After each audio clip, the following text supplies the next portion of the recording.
Assalamualaikum warahmatullahi wabarakatuh. Pertemuan 14 pengelolaan sumber daya air. Dua pertemuan terakhir ini kita akan membahas peraturan terkait pengelolaan sumber daya air dan juga reformasi pengelolaan sumber daya air. Ini semua, tapi di pertemuan ini 3 yang atas. Peraturan terkait pengelolaan sumber daya air dari agama itu hukum Tuhan adalah hukum yang bersumber dari Al-Quran. Dalam Al-Quran dijelaskan bahwa manusia diciptakan sebagai khalifah atau pemimpin di muka bumi untuk melakukan tatanan kehidupan yang baik atau hayatan tayyiban. Ya. Jadi dalam Al-Quran Allah berfirman, ingatlah ketika Tuhanmu berfirman kepada malaikat, sesungguhnya aku hendak menjadikan seseorang khalifah di muka bumi. Mereka berkata, mengapa engkau hendak menjadikan khalifah di muka bumi? Itu orang yang akan membuat kerusakan padanya dan menumpahkan darah. Padahal kami senantiasa bertasbih dengan memuji engkau dan mensucikan engkau. Gitu ya. Tuhan berfirman, sesungguhnya aku mengetahui apa yang tidak kamu ketahui. Jadi kita jadikan khalifah, harusnya itu mengelola sumber daya air, termasuk diantaranya dengan baik. Ya, dalam Islam itu dikenal pembagian kawasan hima dan harim. Kawasan lindung itu disebut hima, ya, itu milik alam atau milik bersama untuk kemaslahatan secara umum. Kawasan harim adalah wilayah ditujukan untuk melindungi sungai, mata air, lahan pertanian dan pemukiman.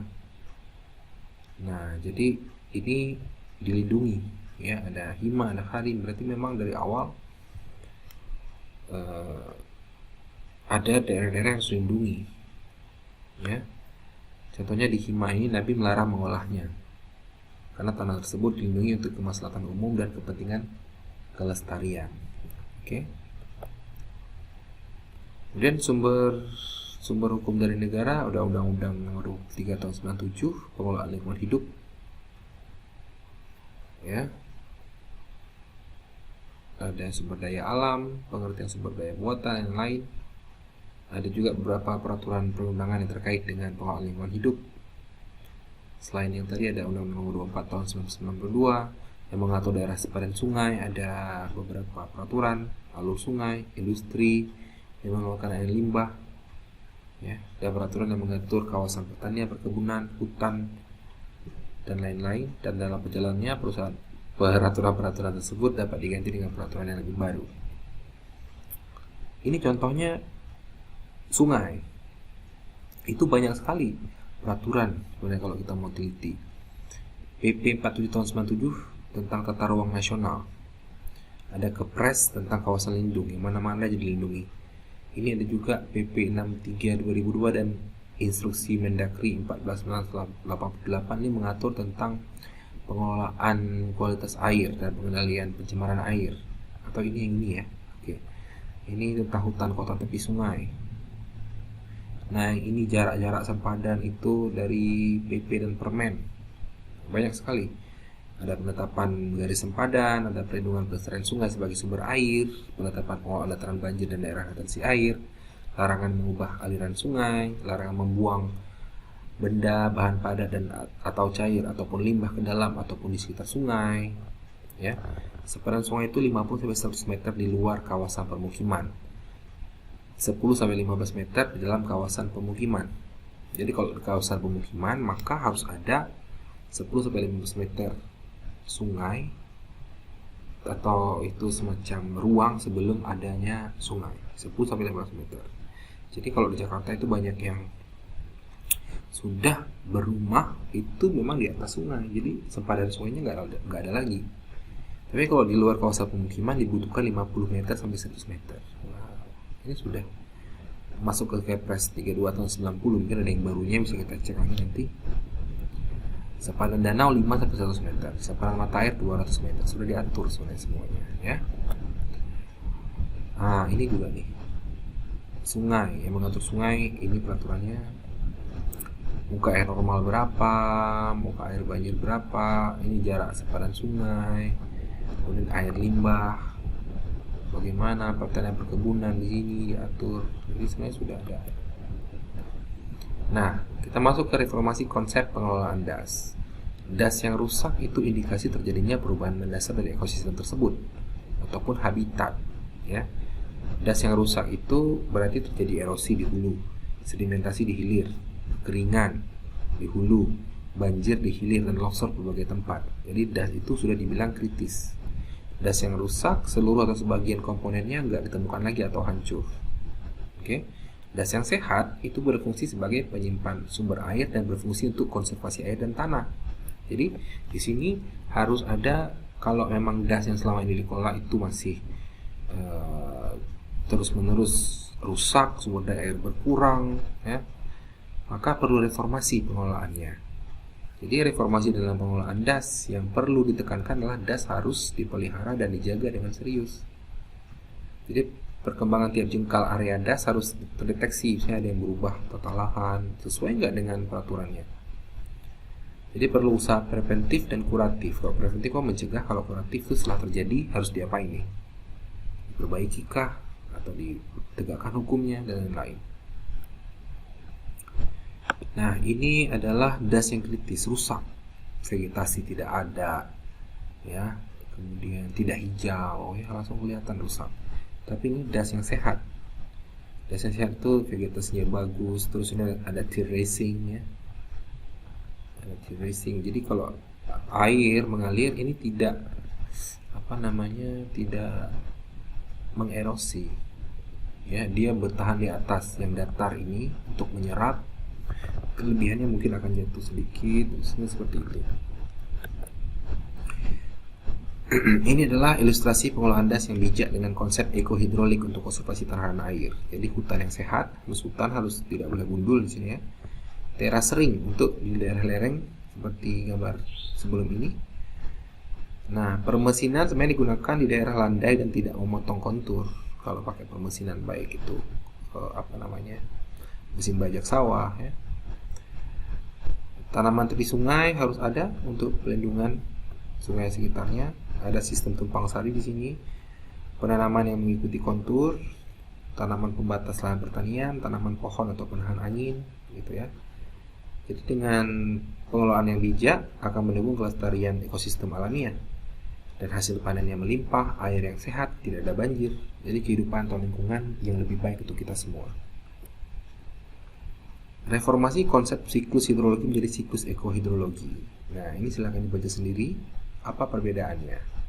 Ini kalau ekohidrologi itu melihat hutan itu bisa mendaur ulang airnya sendiri, ya. Silakan dibaca ini tentang hutan, fungsi hutan terkait dengan banjir, kekeringan, dan lingkungan ekologi. Salah satunya adalah stabilisator temperatur, itu hutan, pengendali banjir, kekeringan, erosi, dan longsor. Sepadan sungai itu berfungsi sebagai habitat ekologi sungai, menjaga kualitas air dan filter terhadap polutan. Nah, jadi perlu sepadan sungai itu dijaga. Kalau nggak ada perubahan implementasi peraturan dengan baik, daerah konservasi sungai, penjaga sungai, atau daerah sepadan sungai akan mengalami penyusutan drastis, terutama di perkotaan. Jadi perlu reformasi pola pikir agar manusia atau masyarakat di sekitarnya mengerti bahwa daerah sepadan sungai itu tidak boleh dipakai, ya. Kemudian kita masuk ke reformasi konsep pengelolaan sungai atau restorasi sungai. Paradigma lama itu menganggap sungai itu sistem drainase dan sanitasi alamiah. Ada WC terbang, ya. Setiap saluran dari rumah langsung ke anak sungai, kemudian ke sungai. Jadi sungai dianggap tempat mengalirkan kelebihan air, mengalirkan limbah cair, dan tempat membuang limbah padat. Ini harus direformasi, ini salah ini. Jadi kita harus mengubah paradigma tersebut. Sungai itu harus didefinisikan sebagai ekosistem pada alur dan sepadannya yang terdiri dari atas faktor-faktor penyusun ekosistem, misalnya flora, fauna, faktor fisik sungai, dan manusia. Itu semuanya adalah satu kesatuan saling mendukung dan saling menguatkan. Sungai itu aset, sumber air, aset sedimen, aset morfologi, aset energi, protein, flora dan fauna, ya. Kemudian aset transportasi, aset lanskap, estetik dan wisata, sosial budaya, gitu. Jadi kita perlu reformasi pola pengelolaan sepadan sungai. Kita perlukan daerah sepadan sungai lengkap dengan flora dan faunanya. wajib dipertahankan sepadan sungai, mencegah bahaya kerusakan sungai, mencegah bahaya banjir, bahaya kekeringan, longsor, gitu ya. Nah, ini contoh korupsi sepadan sungai. Ini sungai di sini langsung dibangun. Ini juga nggak ada lagi sempadannya. Ini juga pembelokan kali. Ini juga pelurusan alur sungai. Harusnya itu sungai biarkan alami saja seperti ini. Ya. Gara-gara diluruskan, akhirnya terputus kayak ini. Ini kan yang belokan harusnya gini nih. Ini sini, sini, sini, sini. Tapi gara-gara diluruskan, terputus di sini. Ya. Jadi kita perlu restorasi sungai, sepadan sungai ditambah atau ditanam tanaman supaya bisa mencegah erosi dari luar, mencegah pencemaran. Kemudian akses masyarakat juga terbatasi karena mungkin ada pohon segala macam sehingga nggak langsung bisa ke sungai gitu ya. Kemudian bantaran sungai itu berfungsi sebagai tempat hidup berbagai binatang amfibi. Ya.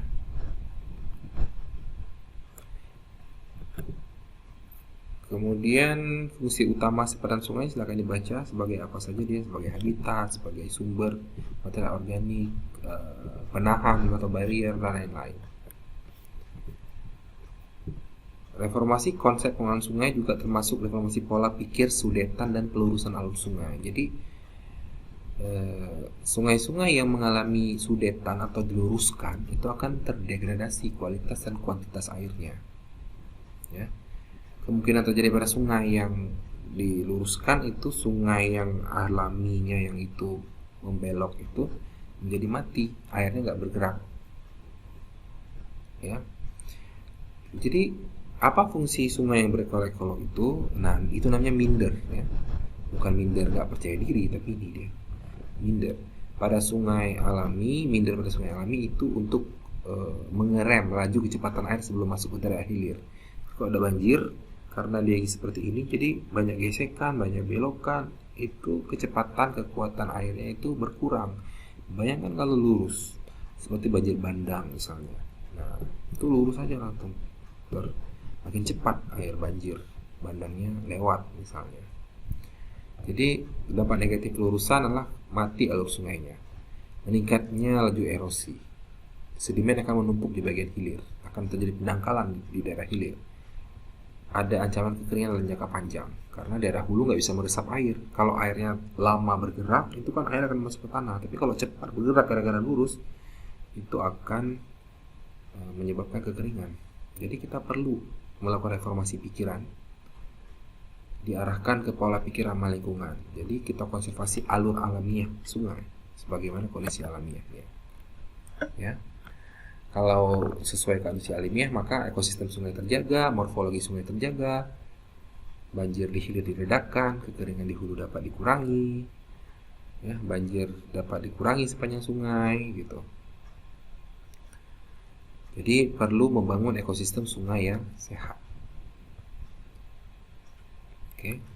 Nah, ini reformasi konsep pengelolaan sungai juga termasuk reformasi pembangunan sabodam. Apa itu sabodam? Sabodam itu ini dia, semacam penahan. Ini juga penahan apa yang ditahan oleh sabodam itu sa dalam bahasa Jepang pasir, bo pengendalian. Jadi untuk mengendalikan sedimentasi. Jadi sabo sistem pengendalian erosi, sedimentasi, banjir lahar dan tanah longsor. Sabodam itu pengempang untuk menahan sedimen di sungai. Penggunaan air yang tujuannya menahan, menampung sementara dan mengurangi kecepatan aliran sedimen. Sabodam dan bangunan-bangunan melintang lainnya bersifat destruktif bagi ekologi, terutama bagi ikan, mikro dan makro invertebrata, karena makhluk tersebut tuh bermigrasi dari hilir, dia bergerak ke hulu. Tapi gara-gara ada sabodam, nggak bisa. Itu dampak negatif bagi lingkungan. Jadi reformasi pola pikir kita terhadap bidang ini adalah mengubah konsep berpikir tentang cara menangani masalah sedimen gunung api. Ya, jadi kalau sebelumnya ada konsep menahan pasir di bagian hulu dengan sabodam, maka paradigma tersebut diubah menjadi mengalirkan air dari hulu ke hilir dengan proporsional. Jadi pasir dari lereng gunung difasilitasi untuk bisa mengalir dan mengisi kebutuhan pasir baik di hulu, tengah ataupun hilir. tidak ada kantong sedimen, sehingga kebutuhan pasir, kerikil, dan batu-batuan seluruh komponen ekosistem ekologi di sepanjang sungai terpenuhi, dan juga kebutuhan pasir untuk masyarakat di sepanjang sungai. Ya. Bagaimana kalau kita masih khawatir nih kalau terjadi banjir sampah atau debris? Debris di sini adalah tumpukan pecahan batu atau reruntuhan gara-gara erosi. Itu dapat diatasi dengan cara meninggikan jembatan yang rendah. Kalau jembatan yang rendah, tinggikan. Kita geser pemukiman masyarakat agak jauh, relatif aman, dan kita menghilangkan hambatan-hambatan aliran yang justru membahayakan lingkungan. Ya. Bangunan sabu juga punya dampak berbahaya ketika letusan gunung berapi. Lahar itu kalau ada sabu akan menabrak sabunya, menyembur ke atas dan ke samping. Gitu. Nah, ini adalah ilustrasi penanganan sedimen dengan sabodam. Pertama, migrasi ikan yang terganggu karena adanya cek dam di bagian hilirnya. Migrasi adalah berkurang, migrasi ikan. Kemudian ini sabodam. Sabodam ini kalau ditahan ini akan terjadi pengendapan di sini. Ini juga akan terjadi pengendapan. Sementara di sini karena airnya seperti ini akan menimbulkan gerusan, terjadi erosi, di sini sedimentasi. Akhirnya butuh lagi cek dam, gitu. Oke. Inilah perbedaan konsep menahan dengan sabo dan ini mengalirkan tanpa sabo.